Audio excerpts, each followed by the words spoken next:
Hello and welcome back to my channel. My name is Lorena and I'm a kindergarten teacher.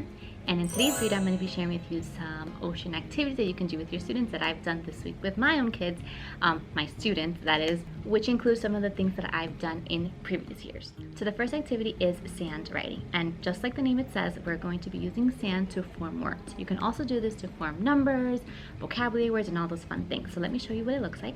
So it looks like this. And this tray is actually from the Target Dollar Spot. They typically have this in the bullseye area, specifically during like seasonal times, especially like Christmas, summertime, and all those moments. So the puzzle pieces come in this wooden tray. Now I take out the puzzle pieces and I reuse this wooden tray, which is great because it has two parts. So up here, the kiddos can place their word or their card, and then at the bottom you have their sand.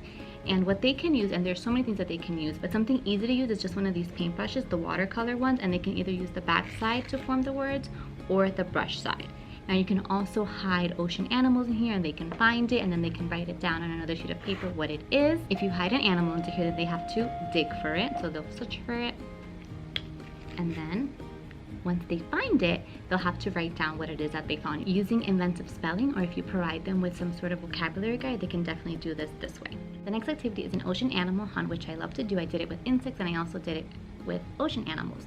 Now, when I did the insect one, I definitely went all out because it's something that I posted on my TPT store, but I didn't have time to do this with ocean animals, so I winged it. And pretty much what I did was I just got a long sentence strip and then I cut it out and I labeled it with the numbers. I placed it around the classroom with the animal. I placed it around the classroom with the animal next to it, and the kiddos had to find it. And the way that they were recording their answers was based on whatever number they have here.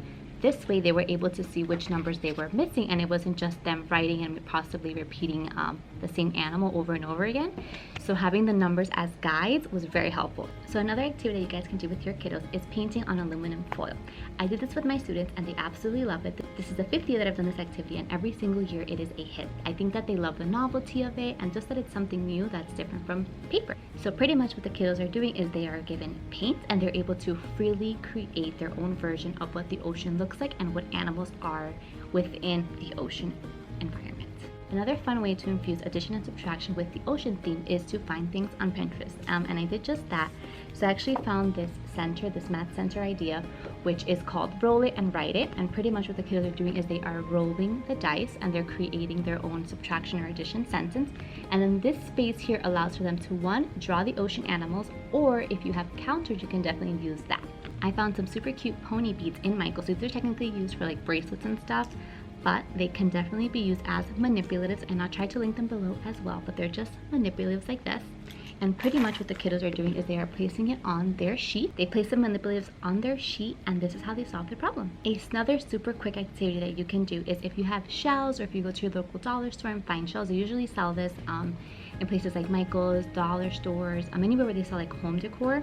What I did was I just bought shells, and inside of each shell I placed a letter.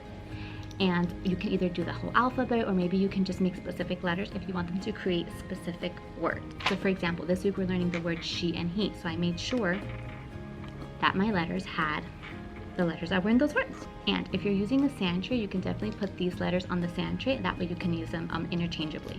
As you all know, the Target Dollar Spot has everything, and when they have their seasonal things, I make sure to see what they have and see if I can use it in the classroom. So one of the things that I found there are these magnetic placings, and this one is perfect because it's all to do with oceans.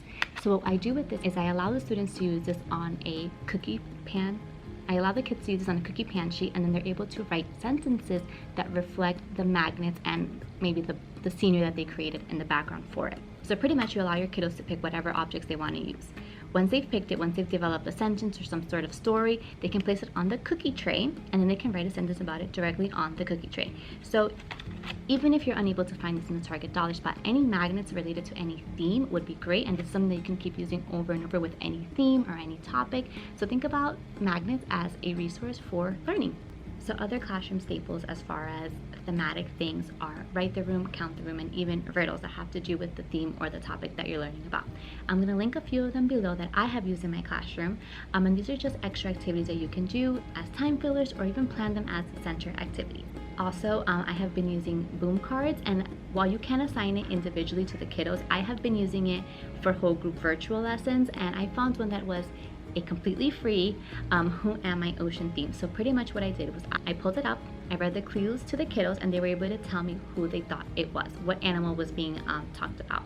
Now, a twist on it is, before having them say what animal they think it is, they can draw it on their whiteboard or write the name of the animal and show you. This is a great way to extend the activity and to kind of get in those other skills, which maybe are fine motor, their writing skills, and all those other things.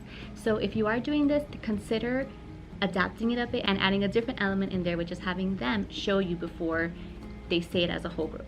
Alright, so we cannot forget about our directed drawings, which are a staple. So TPT, some directed drawings, and you'll be able to find some, and I'll link some below as well. If you're part of a school that's able to purchase subscriptions for you and your classroom, consider BookFlix. They have animated books. So it's not just like when they're reading it aloud to the kiddos, it's actually an animated film, which is great. So I found some ocean themed books and then I played it for the kiddos. And the great thing about BookFlix is that there's also a feature where it checks for comprehension, so they can see what comes next, and a vocabulary review. So that's fun. So check out BookFlix. I think it's great. I've used it in my classroom for several years. It's absolutely wonderful, and they have books from Mo Willems to Eric Carle, and they're all animated. And speaking of books, if you don't already have the app Novel Effects, try to download it on your phone. It makes reading much more engaging, whether you are teaching virtually or if you're in the classroom.